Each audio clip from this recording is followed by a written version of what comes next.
राम राम जी। तो दोस्तों, आज हम मतलबी संसार, सेल्फिश वर्ल्ड के बारे में चर्चा करेंगे।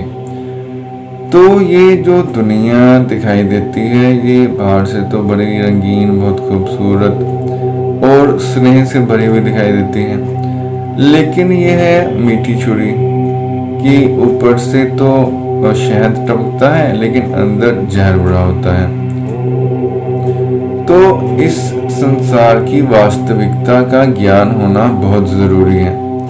तो जहां भी आप देख लो, ठगी, बेईमानी, धोखाधड़ी ही भरी हुई है। और वैसे भी अगर कोई आपका परम स्नेही भी है, जैसे प्यार होता है किसी को अपने दोस्त से, होता है किसी को भाई से, किसी को बहन से, या किसी को रिश्तेदार से, और भरोसा होता है, तो किसी को प्रेमी प्रेमिका में भी प्यार होता है। लेकिन ये सारे संसार के जो बंधन है, स्वार्थ से भरे हुए हैं। संसार का आधार ही स्वार्थ है।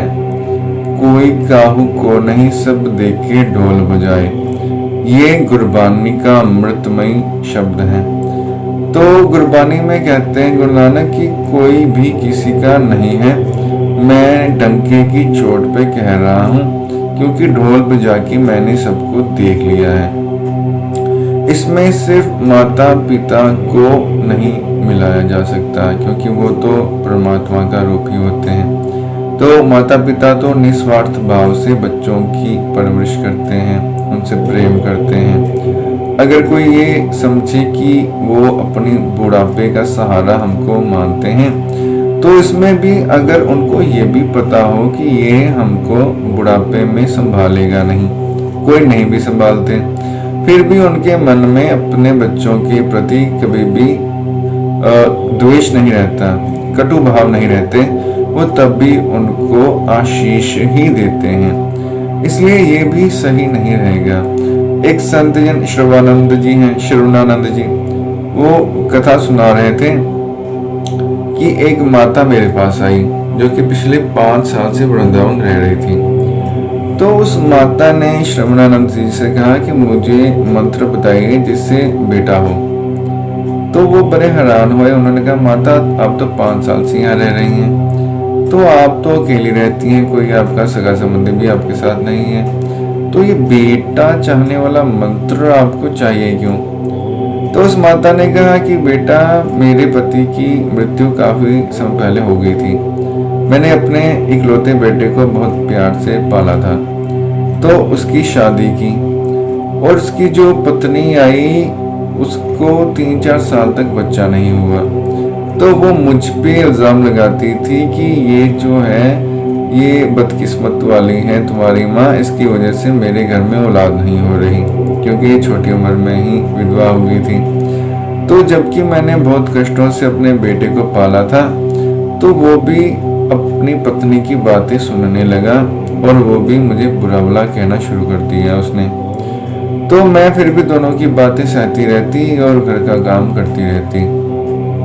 एक दिन अचानक मेरे बेटे ने कहा कि माँ चलो, मैं तुम्हें वृंदावन घुमा लाता हूँ। तो मैं बहुत खुश हुई कि काफी सालों के बाद मेरे बेटे ने कुछ मेरे हित के लिए बोला है। तो मेरा बेटा मुझे वृंदावन ले आया।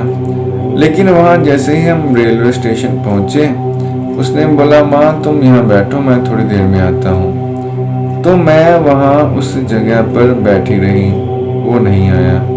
1 हफ्ता लगातार मैं उस जगह ही बैठी रही, लेकिन वो नहीं आया। लोग मुझे पूछते कि सारा दिन तुम यहाँ पर क्यों बैठी रहती हो? मैं बोलती कि मेरा बेटा आने वाला है, उसकी इंतजार में बैठी हुई हूँ। लेकिन जब 7 दिन तक नहीं आया, तो मैं समझ गई कि मेरी बहू के कहने पर मेरे बेटे ने मुझे यहाँ अकेले छोड़ दिया है।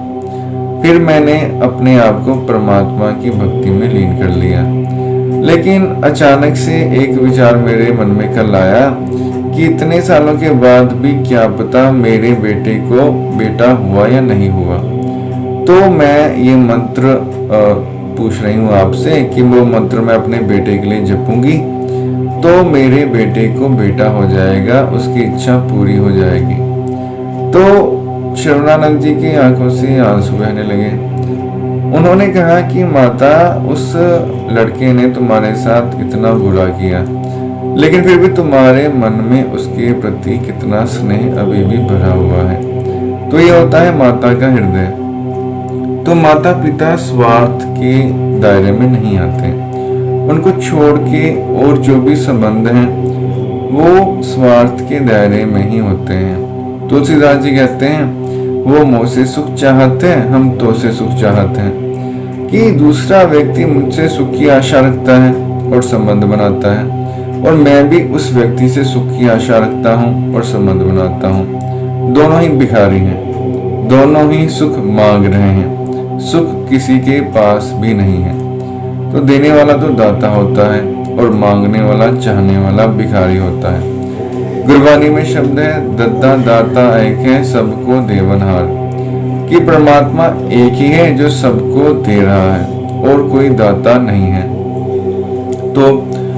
तो हम इस स्वार्थी संसार में रहते हुए कुछ अनुभव करते हैं। एक तो ये अनुभव करते हैं कि जो भी हम किसी के लिए करते हैं 100% रिटर्न नहीं मिलता। हमारे मन में यही शिकायत होती है कि हम तो दूसरे के प्रति इतना कुछ करते हैं, दूसरा हमको रिटर्न नहीं देता। और दूसरा होता है कि जब हमें किसी से कुछ सुख प्राप्त होता है तो उसी व्यक्ति से हमें उतनी ही मात्रा में दुख भी मिलता है।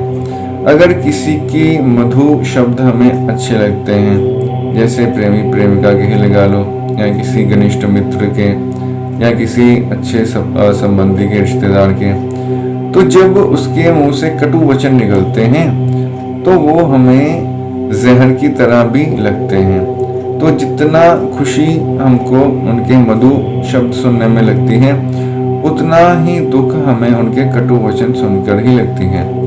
तो ऐसा भी कभी नहीं होता कि दो व्यक्तियों के बीच में कभी मनमुटाव ना हो, कभी बहस ना हुई हो।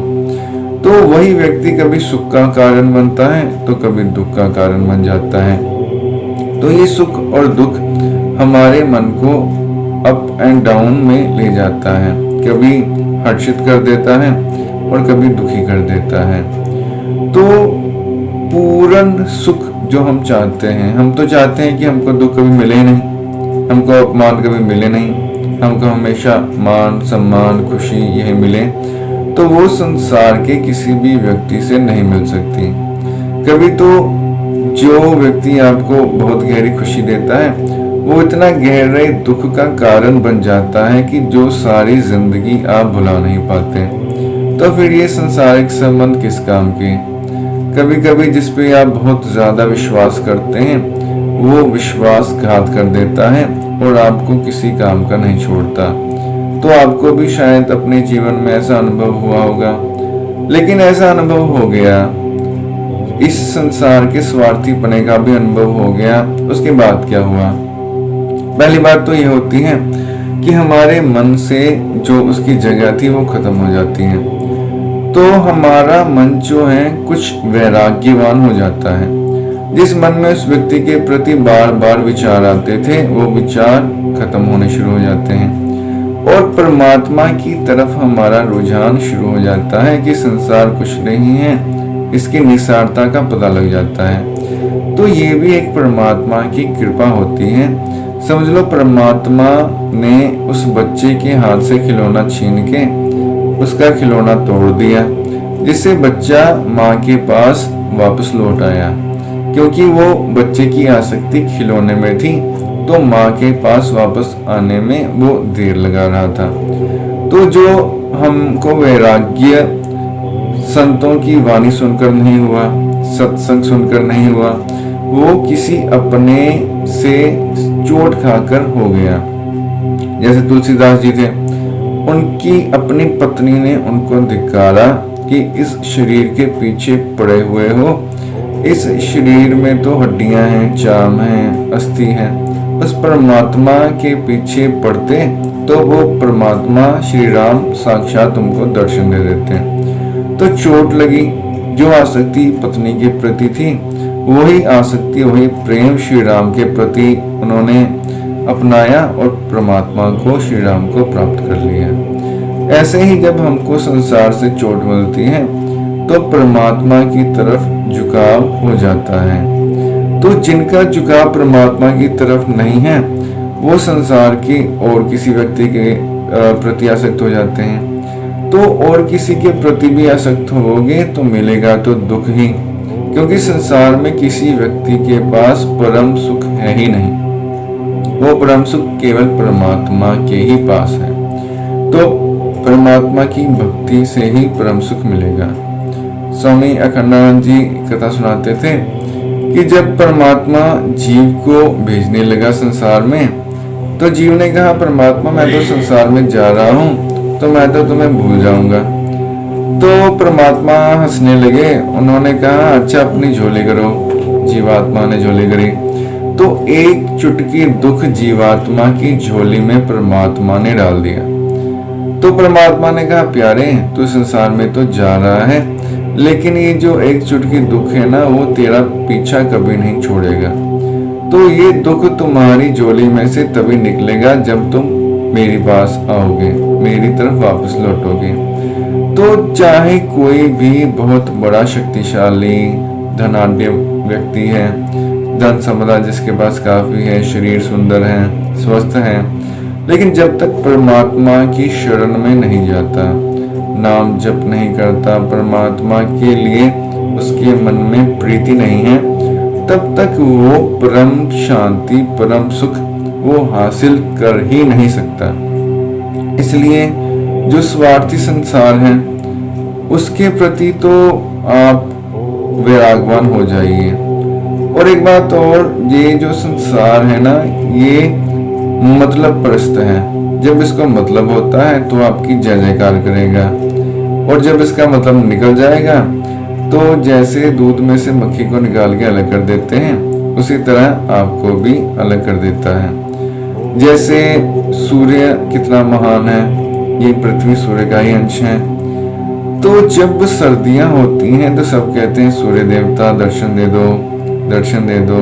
सूर्य को देख के सब खुश हो जाते हैं और प्रणाम करते हैं, शुक्र है सूर्य के दर्शन हुए। जब दर्शन नहीं होते तब दुआएं मांगते हैं कि 7 दिन हो गए, धूप ही नहीं निकली, सूर्य देवता नहीं आए, प्रकट हो जाओ। तो वही सूर्य देवता जब गर्मियों में प्रकट होते हैं तब उनको लोग गालियां देते हैं, ए सूर्य देवता इतनी तू धूप बरसा रहा है, बादलों में छिप जा, क्यों हमारा जीना हराम किया हुआ है, क्यों हमको इतना दुख दे रहा है। तो सूर्य देवता भी बेचारे देखते होंगे प्राणियों के स्वभाव को, वो सोचते होंगे कि जब तो मेरी जरूरत थी तब तो मेरी जय जयकार थी, मुझे नमस्कार था, जब मेरी जरूरत नहीं है तब वही मुझे तिरस्कृत कर रहे हैं। तो जो सूर्य देव हैं वो भी हंसकर ये सोचते होंगे कि जब इंसान को मेरी जरूरत होती है सर्दियों में तब तो बड़ा सम्मान देता है, और जब मेरी जरूरत नहीं होती तब तो तिरस्कार करता है, तिरस्कृत करता है मुझे। तो ये जो इंसान है अगर उस इतने बड़े ग्रह, इतने शक्तिशाली ग्रह सूर्य के प्रति ये भाव रखता है तो आप किस खेत की मूली हैं। तो वैसे ही जब तो आपको बहुत ज्यादा सम्मान मिले तो समझ लेना आपसे उस व्यक्ति का कोई कार्य सिद्ध होगा या होने की आशा है उसे, इसलिए सम्मान मिल रहा है। और जब आपको तिरस्कार मिले तो समझ लेना आप इस संसार के किसी काम के नहीं रहे, चाहे परिवार में हो, रिश्तेदारों में हो, दोस्तों में हो। तो जिसको जितना काम होता है वो उसको उतना ही ज्यादा सम्मान देता है। तो जब अपमान मिले तो ज्यादा दुखी मत होना, समझ लेना कि आपकी हालात भी सूर्य के जैसी ही है। तो तब करना क्या है, जब ये सब आप अपने जीवन में अनुभव करें तो परमात्मा की तरफ कदम बढ़ाने शुरू कर देने हैं। परमात्मा परम तत्व है, परमात्मा परम शांति है। तो ये मिलेगा कैसे? नाम जप सबसे सरल विधि है। कुछ समय निकाल के आधा घंटा, 1 घंटा, जो भी मंत्र, जो भी धर्म को आप मानते हैं, अल्लाहू, वाहेगुरु, राम, ओम, सारे मंत्र महान हैं, सारे शब्द परमात्मा के ही हैं। तो जिस भी धर्म को आप मानते हो उसका मंत्र कोई एक जो है वो प्रेम पूर्वक जपें और मन में ये भाव लाएं कि परमात्मा से मैं बिछड़ा हुआ हूँ और परमात्मा से मिलने की इच्छा है, तो परमात्मा खुद ही आपकी तरफ आ जाएगा। जैसे गुरबानी कहती है कि अगर आप एक पग उठाते हैं परमात्मा के लिए, परमात्मा 1000 पग उठा के आपके पास दौड़ा चलाता है।